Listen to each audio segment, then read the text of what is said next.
Rachel Jr.? Where she is? We're ready. Almost ready.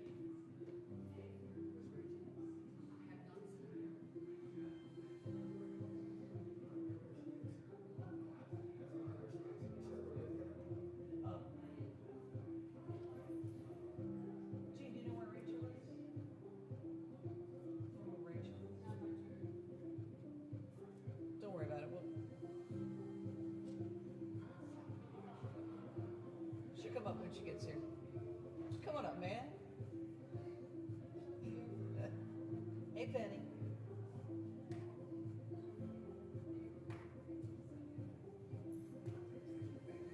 Sorry?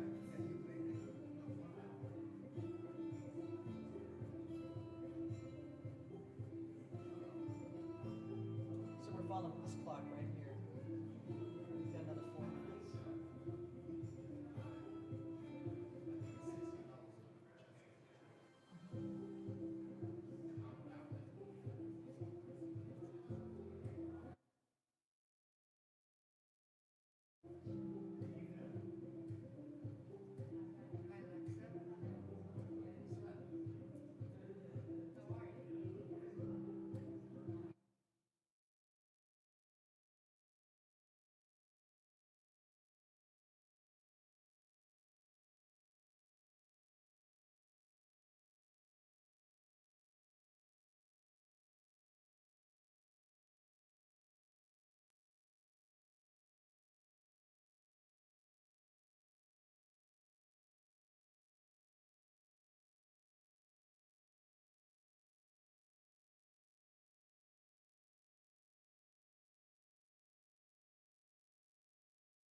Good afternoon, family.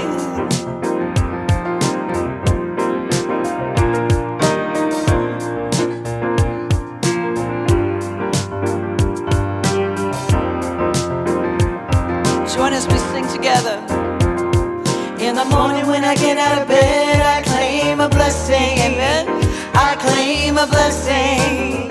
I claim a blessing. Before I even lift my head, I claim a blessing. I claim a blessing. I claim a blessing.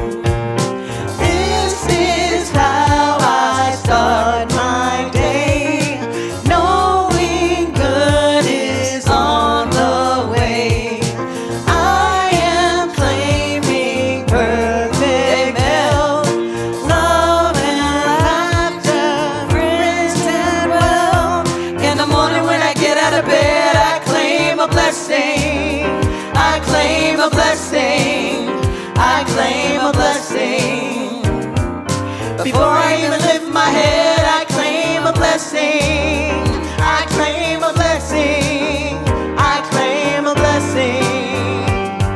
In the morning when I get out of bed, I claim a blessing. I claim a blessing. I claim a blessing. Before I even lift my head, I claim a blessing. I claim a blessing. I claim a blessing.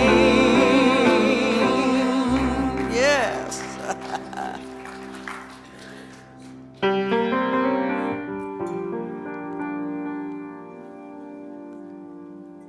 There was a time in my life I thought I'd have to do it all for myself. I didn't know the grace of God was sufficient.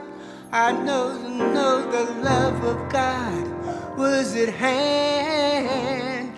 But I can say, if you are discouraged and struggling just to make it through another day, you've got to let it go, let it all go. And this is what you have to say. 1, 2. I release and I let go. I let the Spirit run my life. Come on now, join us. And my heart is open wide. Yes, I'm only here for God. No more struggle, no more strife. With my faith, I see the light. I am free in the Spirit. Yes, I'm only here for God. All right. I release and I let go. I let the Spirit run my life. And my heart is open wide. Yes, I'm only here for God. No more struggle, no more strife. With my faith, I see the light. I am free in the Spirit. Yes, I'm only here for God. Put your hands together. I release and I let go. Let it go. I let the Spirit run my life. And my heart is open wide. Yes, I'm only here for God. No more struggle, no more strife. With my faith, I see the light. Amen. I am free in the Spirit. Yes, I'm only here for God.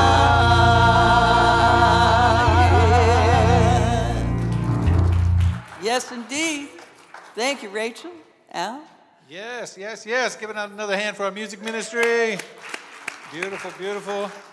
Good afternoon. Welcome to Spiritual Living Center of Atlanta. I am David Alexander, Reverend Doctor, he, him, pronouns. I'm the spiritual director here. It's my great joy to welcome you into this space, to welcome everybody watching online on YouTube and Facebook Live. Now with us this afternoon or sometime later in the week. We're so glad that you're taking the time to tune in and to be a part of our amazing energy and sacred gathering here today. I want to welcome anybody who's here for the first time. If you are in the sanctuary, in the space, or watching online, for the first time, have just recently discovered us, we want to welcome you and thank you. Thank you for being here today. If you would, we don't point anybody out or make you stand up or do anything like that, but if you'd let our ushers and greeters know in the lobby that you're here and you're new and you just want to get to know us better, we'll give you a gift, give you some information. That way you can initiate that. You're not singled out, but we want to know that from our heart to yours that you are welcome here. Online as well, please let us know that you're checking us out for the first time. We'll get some information to you as well there. We have information on our education platform, newthoughtaeducation.com, that can orient you to who we are as a spiritual community, and we look forward to doing that. We continue today our series, Divine Discontent, and it's been a powerful series so far. We hope you've enjoyed it. And today we have our very own Associate Minister, Reverend Jean Bell, giving us part 3 of that series. Let's give her some love. Yeah. We had Esther Nicholson come through last week, and she just laid it out powerfully and sang and everything. So the bar keeps getting raised higher and higher. You know, I was at a bishop consecration service this morning and participating in that. You know, and everybody, all the bishops sang and all that stuff. I was like, looking around, like, don't worry, I'm not going there. Let's do our affirmation for this series today. Let's bring it up on the screen. I'll say it once and then invite you to say it with me. I expand beyond my comfort zone and trust the goodness of the universe to support me. Taking a deep breath. Let's say it together. I expand beyond my comfort zone and trust the goodness of the universe to support me. Let's say it again. I expand beyond my comfort zone and trust the goodness of the universe to support me. Yes, yes, yes, yes. One last announcement before I bring up Mally for the rest of the announcements of everything that's happening here. Some of you know that I had the great honor and pleasure on Thursday of speaking at Harvard Divinity School. It was amazing. Yeah, it was absolutely amazing. So honored, and I got to make a special announcement there, which is this: the launch of my book, Attained by All: A Case for New Thought Liberation Theology. Thank you. And it's going for its layout and typeset and all that stuff, and we'll be ready. CSL is publishing it, so our convention is next week in South Carolina.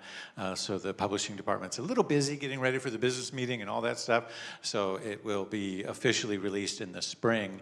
We're hoping late March. But what we want to do is drive the demand, because the more demand there is for it online, even before it coming out, the more energy that Amazon will give it, and everything else, everywhere else where we put it and promote it. So if you wouldn't mind, follow the link, follow the QR code, or find it online. We're posting it everywhere these days.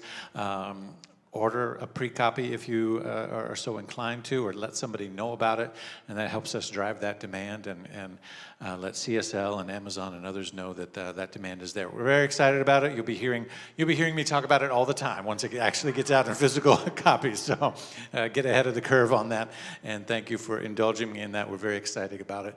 And now, let's welcome Mally to tell us everything else that is happening here at Spiritual Living Center of Atlanta. Thank you, David. Hello, everybody. I'm Mally Lapete, and I gladly serve here at the SLCA on the Creative Arts team. My pronouns are she and her, and there's a lot going on. I mean, front and back, okay? First off, we have so many great opportunities to connect, grow, serve, and give at SLCA. For more information about today's announcements and other opportunities, please scan the QR code found on your monitor. Are you curious about certain spiritual practices or content, but have few opportunities to discuss it with like-minded people? Well, today at 5 o'clock, we will continue a monthly discussion group exploring topics that may be hard to discuss with your friends and family. SLCA practitioner Tony Jenkins is ready to answer any questions. Join us and let's talk about it. Next Sunday, our wonderful Reverend Dr. David will continue a 10-part, 10 core concepts of the science of mind. series during our New Thought Education Workshop Hour. Reverend David invites you to explore how these concepts can truly change your life. That's at 5 p.m. upstairs. Join members of SLCA on March 2nd at the state capitol as we march with repairers of the breach for poor people and low-wage workers. This is part of a 40-week massive voter mobilization across the U.S. Contact our staff for more information. Our beloved SLCA member, Tom Woodward, will continue his annual tradition of joining the Hunger Walk. Please consider joining him on March 10th or donating to this wonderful cause. Please see our weekly newsletter or Tom for more information. I don't put eyes on him at this moment. We're excited to bring back our annual Oscar party on March 10th.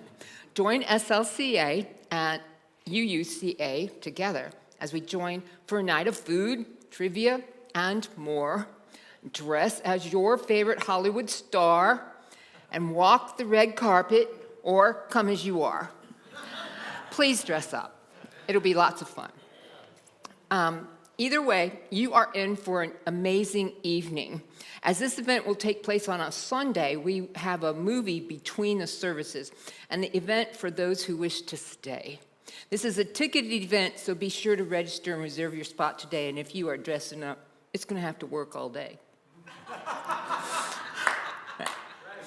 Ricky Byers is coming to the East Coast, and you are invited to join her for Spring Revival, filled with healing songs and special guests. Register now for this 2-day retreat taking place April 12th and through the 14th, just before Tax Day. Just a reminder, I'm an announcement person, you know. Thank you so much for joining us today. We look forward to visiting with you after the service in the social hall for food and fellowship. You belong. Yes, thank you, Mally. Please welcome once again our worship singers this morning, Al Shellman, Rachel Cooper.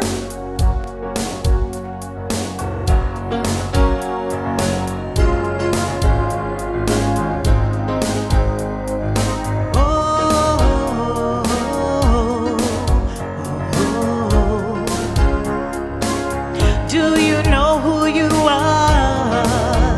Stand up, declare it. We are a chosen generation, called forth to show His excellence. All I require for life, God has given me, and I know who I am. We are a chosen generation, called forth to show His excellence. All I require for life, God has given me, and I know who I am. I know who God says I am, what He says I am, where He says I'm at. I know who I am. I know who God says I am, where He says I am, where He says I'm at. I know who I am. I'm walking in power, I'm working in miracles. I live a life of favor, 'cause I know who I am. I'm walking in power, I'm working in miracles. I live a life of favor. I know who I am. We are a chosen generation, called forth to show His excellence. All I require for life, God has given me, and I know who I am. We are a chosen generation, called forth to show His excellence. All I require for life, God has given me, and I know who I am. I know who God says I am, what He says I am, where He says I'm at. I know who I am. I know who God says I am, what He says I am, where He says I'm at. I know who I am. I'm walking in power, I live a life of favor. I know who I am. I'm walking in power. I'm working miracles. I live a life of favor. I know who I am. Oh, oh, oh, oh, oh. I know who I am. Oh, oh, oh, oh. I know who I am. I am holy. I am divine. I am spirit. I am powerful. I'm working in power. I'm working miracles. I live a life of favor. I know who I am. I'm walking in power. I'm working miracles. I live a life of favor. I know who I am. Take a look around, I'm a wonder. Don't matter what you see now. Can you see God's glory?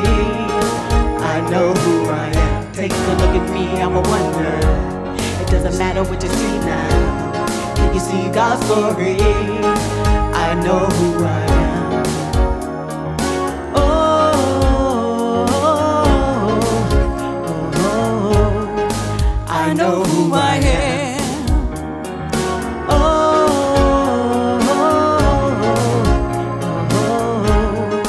I know who I am.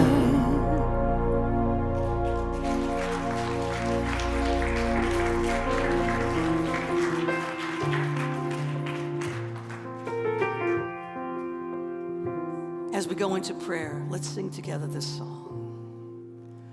Open your mind, unfold your heart, relax your senses, feel every part.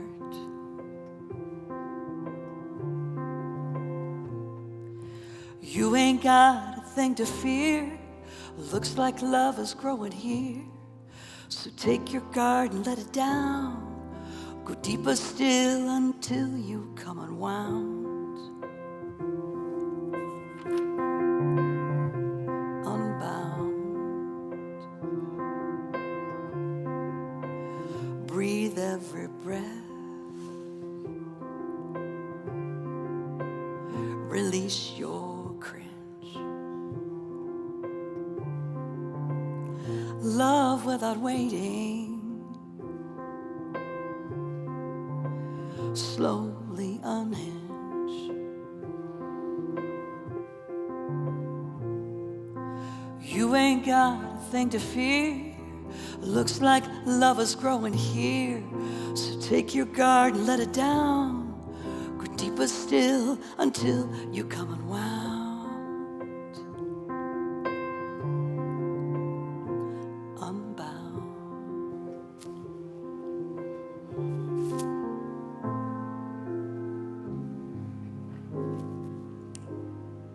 As we take a breath and go within, knowing that the Spirit of the Creator, the universal presence that is dwelling within,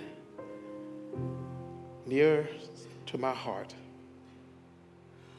I know that as I center, I touch that spark of divine intelligence,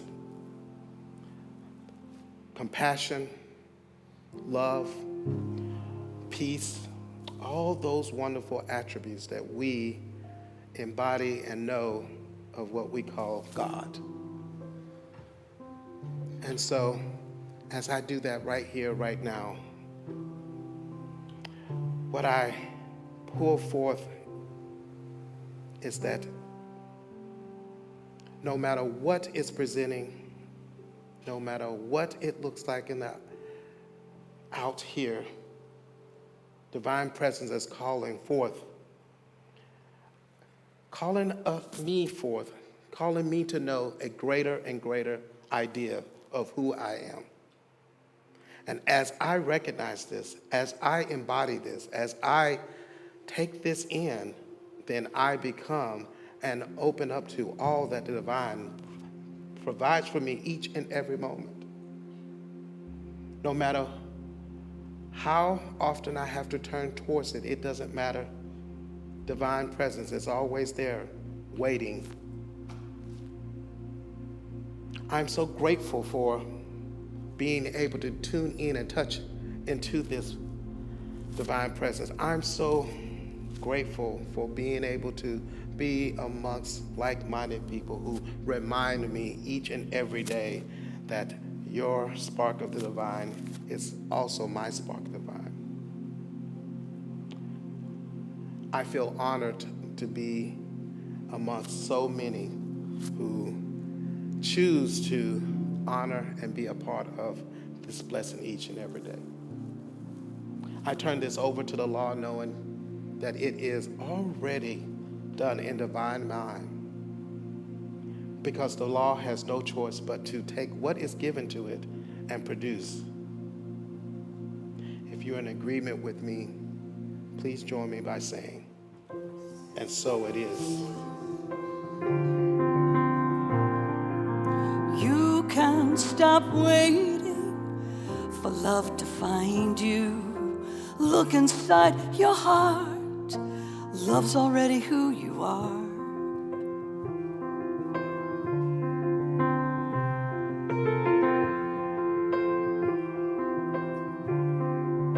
So lift up your voice.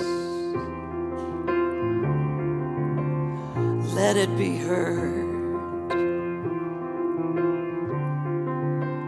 Tell me your story. Tell it to me. Don't leave out a word.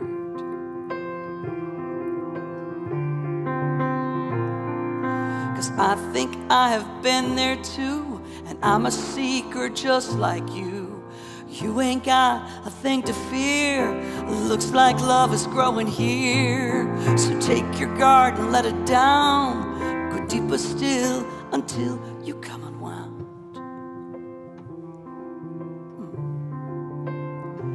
Unbound.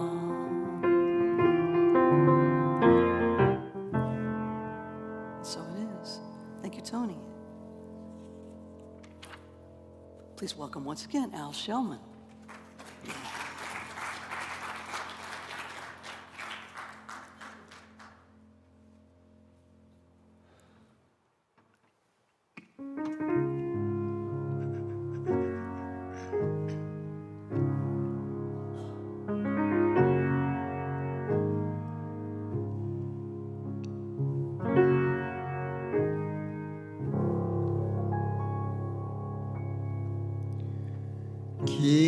Give us this day our daily bread. You said you would supply all my needs according to your riches. I have but to ask, and I shall receive.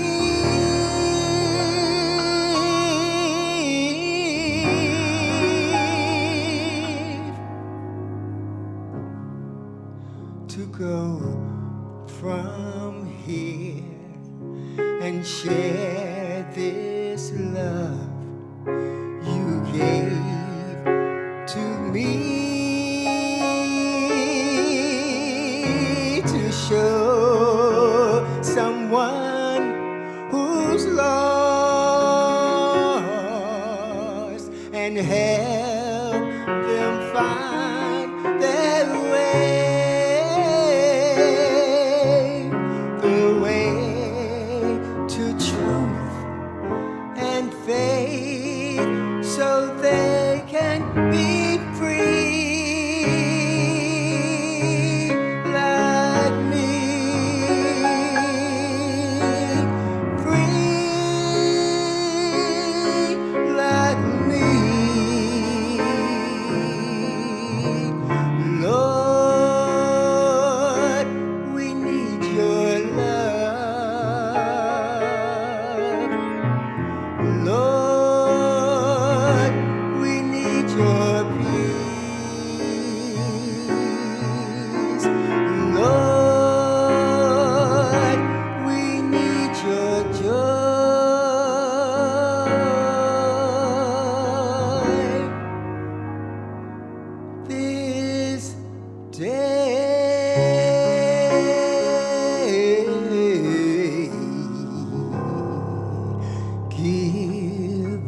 Thank you so much.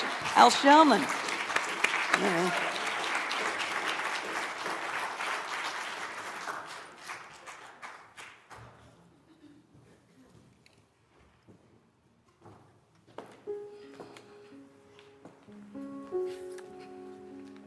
Hello, everyone. How is everyone doing? You like my new deep voice? It's kind of growing on me, too. Welcome, everyone, to the Spiritual Living Center of Atlanta. If you're just tuning in, welcome. Please like and share us on Facebook and YouTube Live. Let us know where you're viewing from. Drop it in the chat. And everyone that is here, if you're just walking in, welcome. We're going to talk about divine discontent, and we've been talking about that all month long. Reverend David started us out, and we were graced by Esther Nicholson last week. She gave a beautiful message and a wonderful song. And as Reverend David had mentioned, he's just coming back from Harvard, and if you tuned in, you know he was on fire. And I'm so proud of him. Let's give him a hand. So, you know, we're going to continue with divine discontent, but in actuality, the Centers for Spiritual Living, our organization, our headquarters, they actually titled it for the month, Divine Discomfort. And when we were talking about that in a staff meeting, Reverend David had said, discomfort. I don't like that so much. Let's go with divine discontent.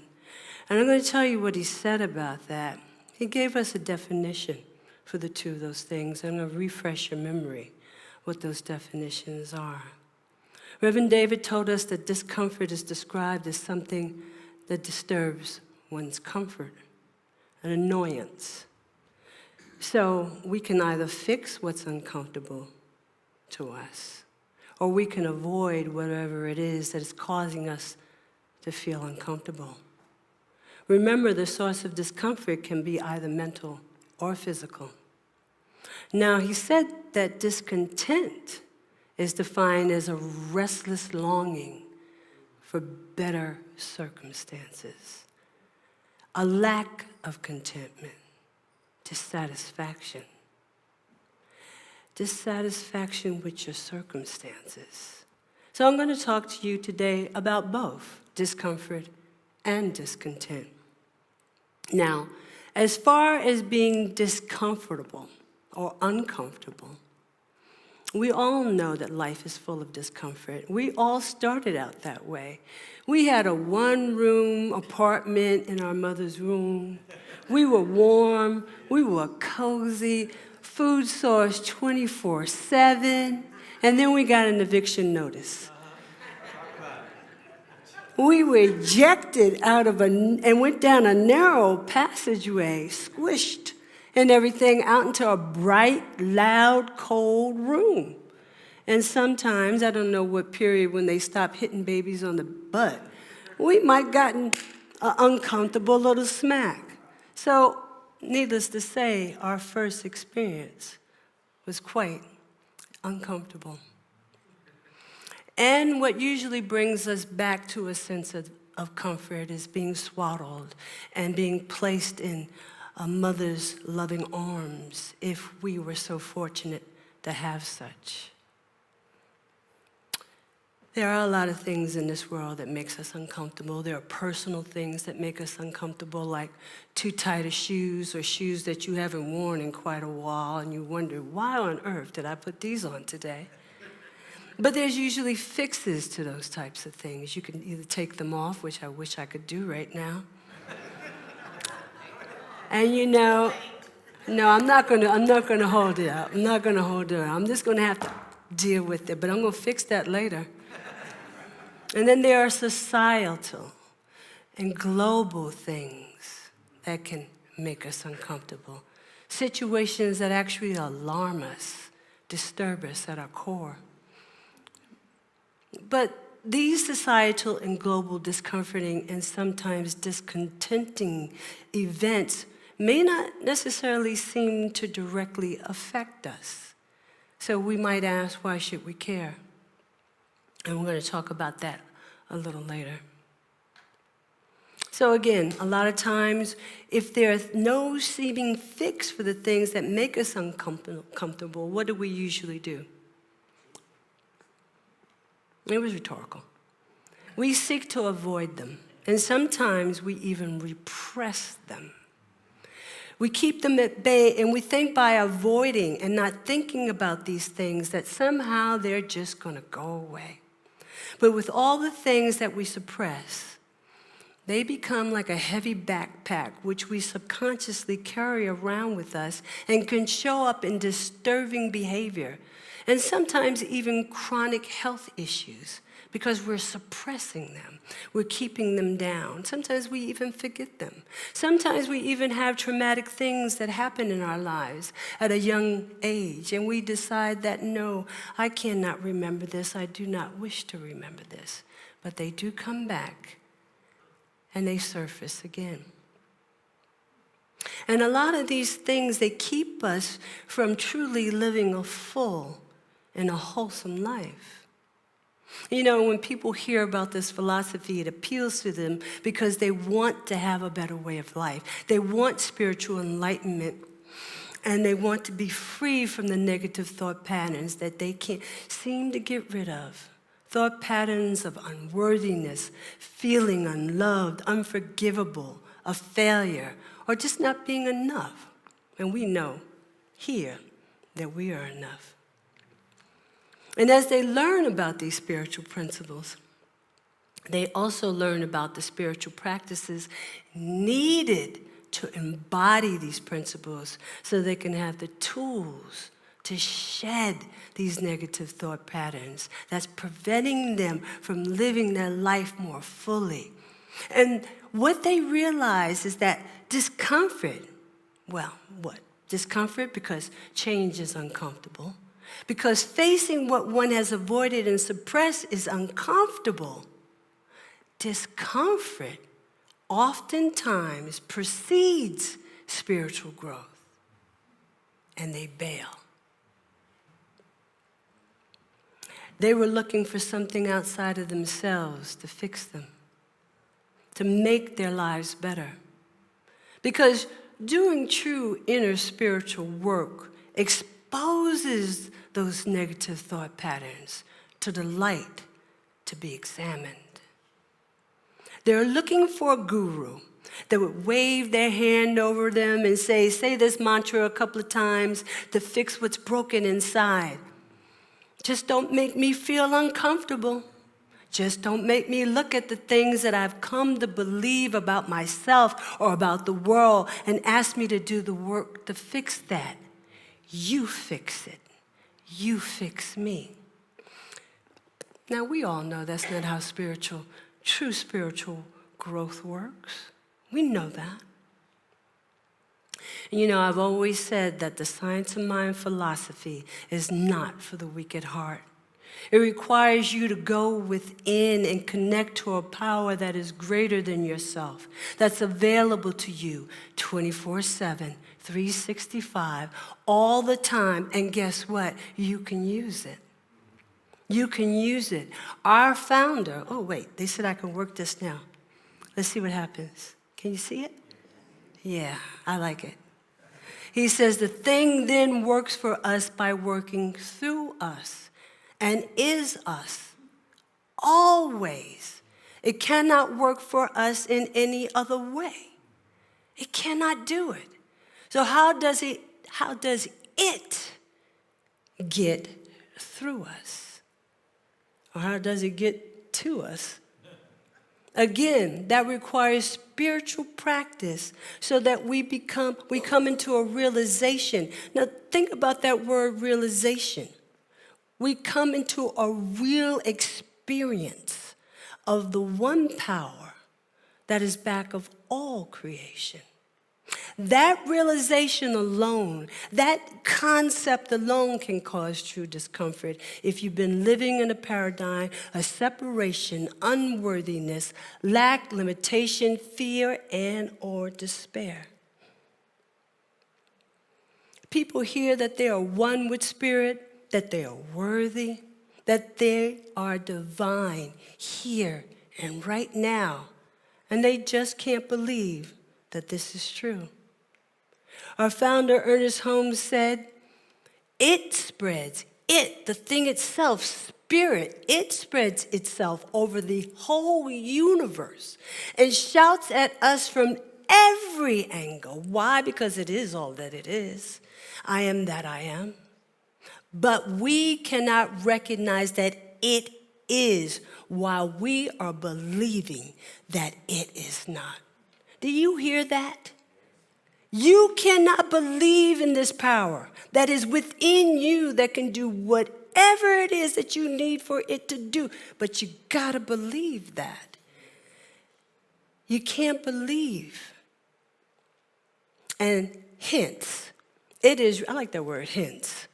Hence, it is written, they entered not into a greater consciousness and a greater way of life and a greater way of being because of unbelief. Developing spiritual muscle is just as uncomfortable as developing physical muscle. It requires dedication to a routine. Just as we tear down our physical muscles to build them back up, we also must tear down negative thought patterns, false ideas, and build up and be transformed and renew our way of thinking and being in the world. Far too many of us have stopped at the spiritual stage of spirit in me. But when you're truly doing your spiritual work, you then evolve through the spiritual domains and you move from spirit in me to spirit through me, to spirit as me, to spirit as we. And yes, there may be some divine discomfort along the way as we surrender to the realization that God, this power, this universal source, you can call it whatever you want to, is all that there is. It is in us, it's through us, it's around us, and in all of humanity, there is only one power. It's in all things. But listen, there has been a great deal of rugged individualism in this philosophy. And those that believe that the Centers for Spiritual Living and the Science of Mind teaching should have nothing to do with changing the world, only changing ourselves. Yet I tell you, no one is an island unto themselves. This paradigm is outdated and ineffective in creating a world that works for everyone. If it was solely about our individual selves, we would not need to gather here in community service. We would be content to remain on our individual islands of consciousness. Our parent organization has a global vision statement, which many of its centers have adopted a small part of it. The sentence of this vision statement reads, we envision a world that works for everyone and for all creation. We envision a world that works for everyone and for all creation. That is a very tall order. Have you looked out in the world today? Have you even looked at the news? I wanted to say newspaper. Have you looked at your thread or whatever you're looking at? That's a tall order. But really, what is a vision statement? A vision statement is a declaration that describes an organization's what it hopes to achieve in the future. It is meant to motivate members toward a shared purpose and provide a sense of direction. I found this beautiful quote when I was giving the class, The Essential Ernest Holmes, and it reads, we are like the upward thrust of a wave. We look about seeing other waves, apparently disassociated from us, but underneath is one ocean pushing all waves upward. There's one mover in every movement, one undulating passion for self-expression. That one, that ocean, is the source of all life. And when we come into a true alignment with it, it will guide us and direct us and reveal to us the foundation of our very oneness with all of life, our interconnectivity with all of humanity, as people are waves, a part of this divine ocean's wholeness. We are always in relationship with other people and with life itself. In a practical sense, we understand our independence with others since we don't make our own clothing, most of us don't. We don't build our own houses, most of us don't. We don't grow our own food shoots. Most of us don't even cook our own food. Yin does not exist alone, nor does yang. It takes both to represent divine harmony, synergy, and creation. You know, Jesus has surrounded himself with disciples whom he taught to go out in the world and preach the good news of a new way of life. But he also told them to feed the poor. Why? Because nobody wants to hear, "Blessed are the poor," when they're hungry. Nobody wants to hear about healing the sick when you're doubled over in pain. How can you? Nobody wants to hear about "Blessed are the pure in heart" when they can't even stand up straight and they're lost and have no shelter and all alone. He wanted them to go out into the world and raise consciousness, but he knew about the hierarchy of human needs way before Maslow did, way before he did. And the first is always physiological needs: water, food, shelter, and then safety. And unless these needs are first satisfied, there will be no singing about a world that works for everyone. Nobody wants to hear that. The mundane and the sacred exist together in this realm, and they both must be attended to.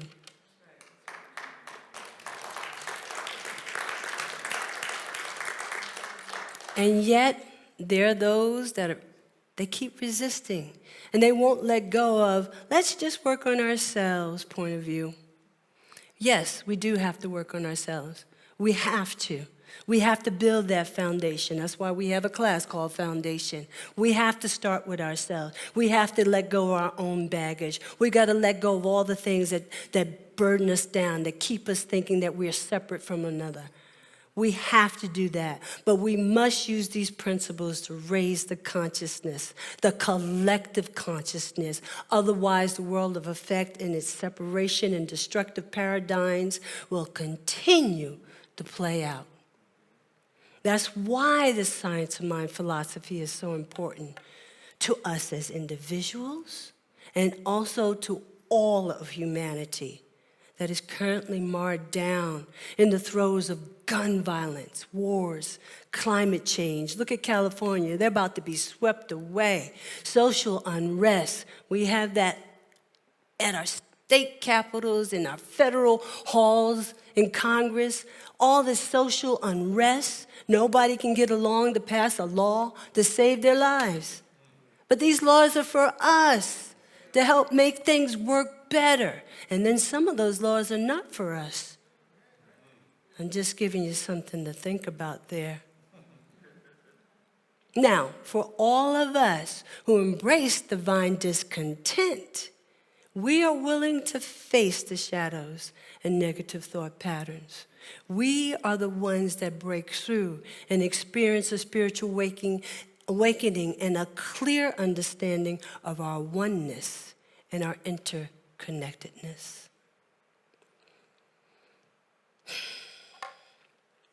This has never been more true. Lasting change, whether it be for ourselves or the world at large, always comes with divine discontent.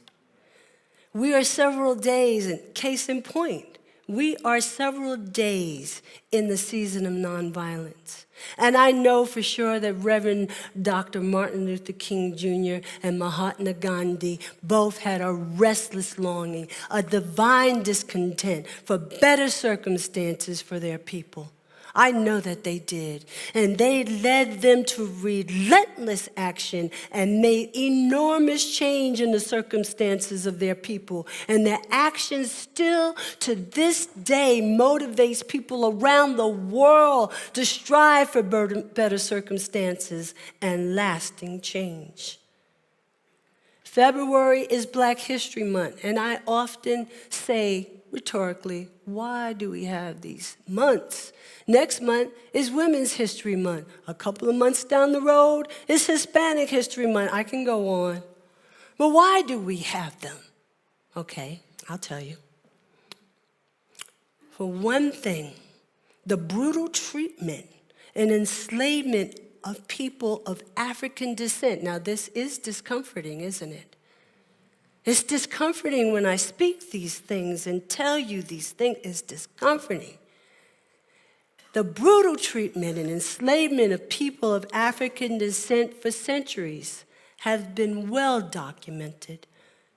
Those atrocities have been well documented. However, these atrocities expose the cruelty of American history, of our history. Because we are all American, aren't we? It's our history. It exposes the cruelty of it by one group towards another, many others, and has been purposely omitted to portray America as the great and pure, and not to make people feel uncomfortable. The people that put the Constitution together want America. They wanted America to be great. They want America to be that shining city on the hill. And those words were beautiful, and they still motivate us to this day. But just like that, that was a vision that we all need to continue to move towards as one people, as one nation.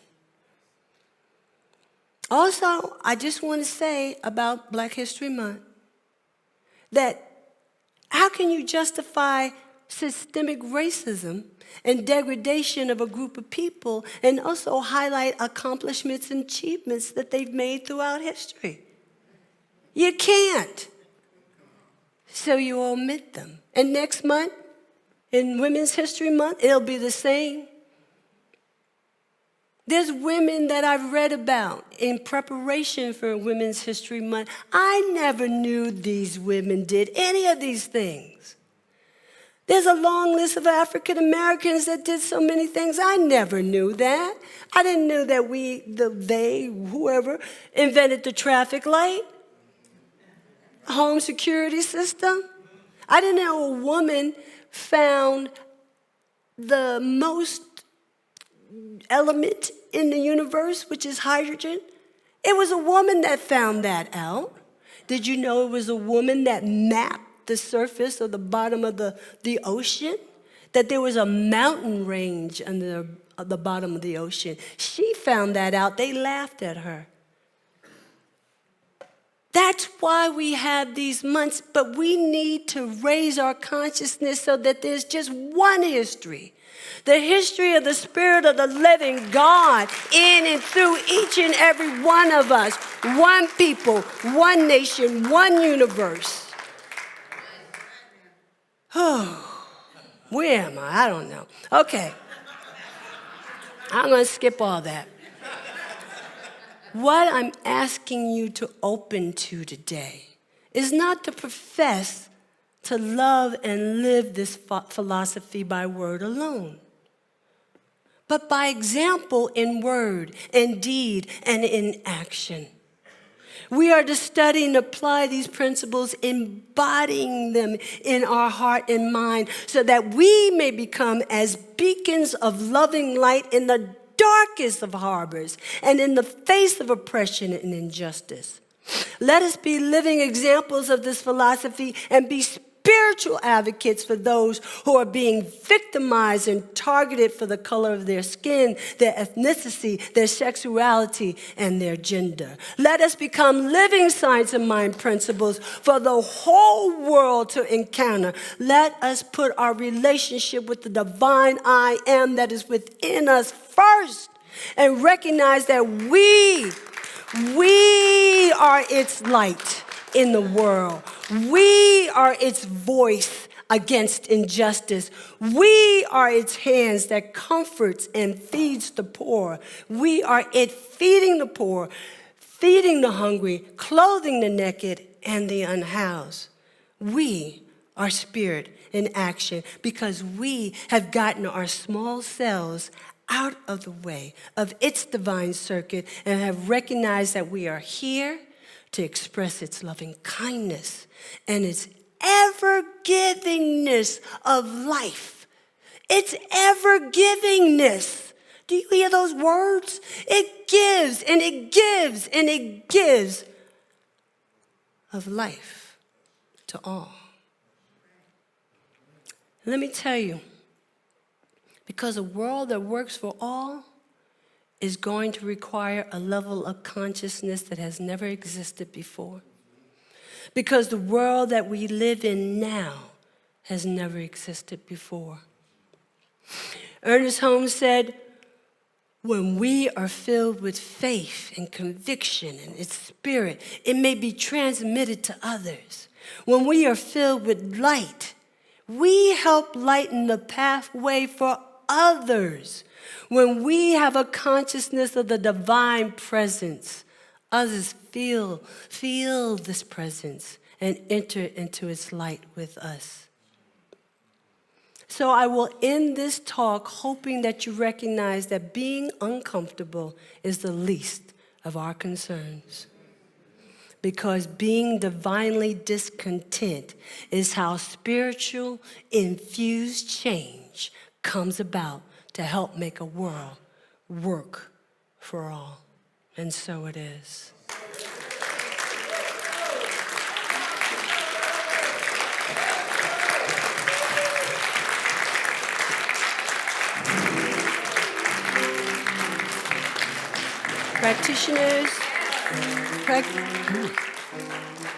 Practitioners, please come forth.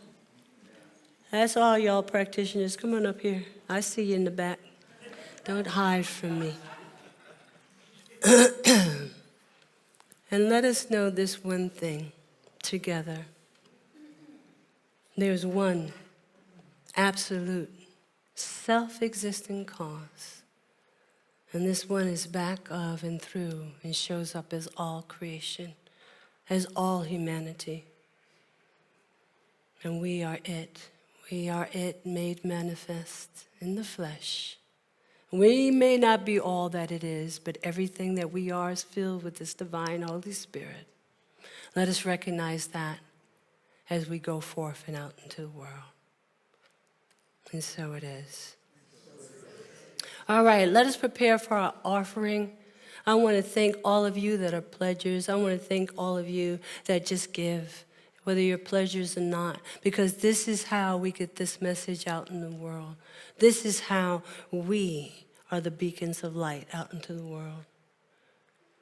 So I want you to take your offering. If you are a pledger and you give automatically, just place your hands on your heart. And let us say our affirmative, our grateful giving together. I live in a universe of abundance. As I freely and joyfully give, I join in the divine flow, and all that I share with life returns to me multiplied abundantly, and so it is, and so it is. Our practitioners will be available after service for prayer. Thank you. And have a great afternoon, everyone. I want to also invite you that Tony will be leading our afternoon workshop. Come on, let's get on our feet. Come on now, feels good to be together. Thank you, Reverend Jean. We envision a world that works for everyone and for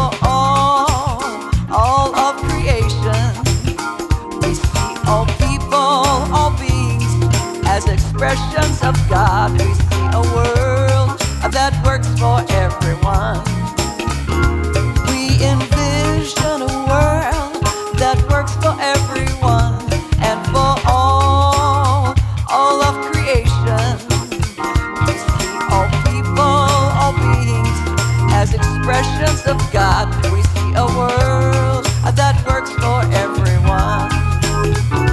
We envision a world that works for everyone and for all of creation. We see all people, all beings as expressions of God. We see a world that works for everyone. We see a world that works for everyone. Yes, we do. We see a world that works for everyone. Come on now, let's go downstairs and get a bite to eat. Everyone, everyone. Have a great weekend, everybody. We love you so much.